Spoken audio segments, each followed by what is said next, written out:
Okay, so we have talked about the social work function, but we've also said that the social work function is a function that regulates the care economy, and we have said that the core of care economics is that we can only provide systems which supplement existing kinship relations, and we're going to come down to the function that is the most important, the absolute core of our social functioning, the core of the care economy, increasingly the foundation of a market economy too.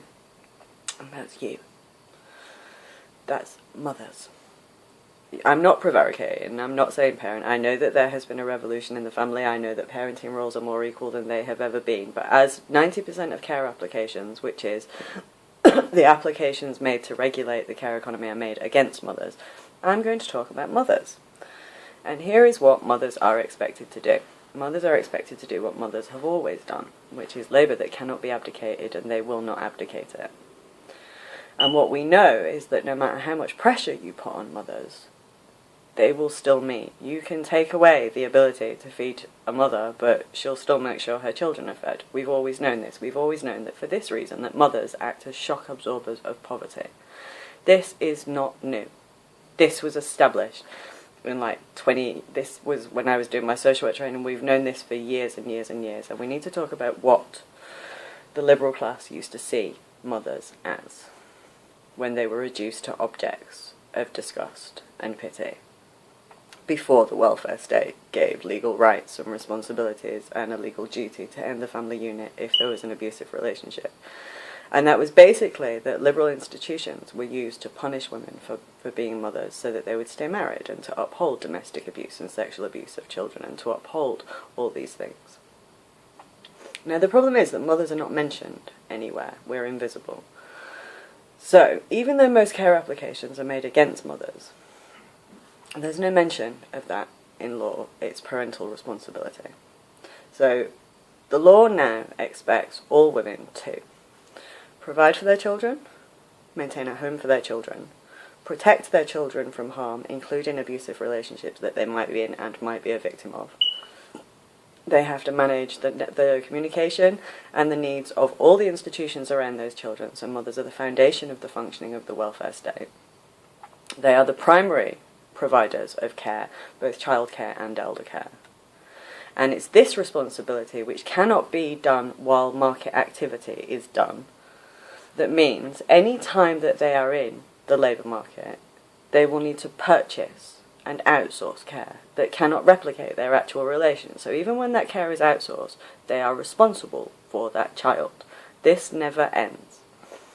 And luckily, we've structured the Children's Act, which is a really clever piece of legislation, which I could probably do a whole video about, but I'm not going to. We've structured it so cleverly that most mothers will never, ever, ever, ever, ever, ever be aware of what is in that legislation, because it's what women do. And it's the functions in the family. We can call it intergenerational reciprocity, we can call it what we like. It's women. And the thing that all these disciplines, the thing that sociology, the thing that economics, the thing that political science cannot see is women. And they cannot see. And all these different complicated frameworks that they do not understand, we have to just do. Because we do. When I was breastfeeding, it took my boobs, 2 weeks to figure out my working pattern? Welfare economics have been at it for 30 years now, and they've not figured out how to tally women as market actors, and with care labour my boobs took 2 weeks? And this is the problem. We embody these tensions. We are the baseline of these responsibilities. And this is why this trans rights activism has just basically why you've got people like Sean Fay targeting mothers for existing. A safeguarding debate was requested, and the people who were going to have it was mothers. Because even if Maria Miller ignores the risk of sex offenders, we can't. And this is what intersectionality means. So all the systems that I've talked about and all the laws that I've talked about, they bind us all, and we know it. We know that we have responsibilities to identify abusive behaviour. We know that we are supposed to identify red flags. We know that we're supposed to keep a roof over our children's heads. We know how we know how to do this. We don't have to have a refresher course in law, because the law is actually trying to kind of recognise what we do. And the problem is that with care labour comes limited capacity in the market sphere, and then you have our cash transfer system. And because motherhood is so reliable, because this labour never falters, because even after 8 years of austerity, even with a child protection system in meltdown, mothers still fulfil those functions. They still make all the other institutions of the welfare state work. They still provide the care of those children. The demonised generation of mothers under Thatcher raised the most educated working class that this country had ever seen. So do you know what they did? They made a master's degree, a prerequisite to get into those jobs.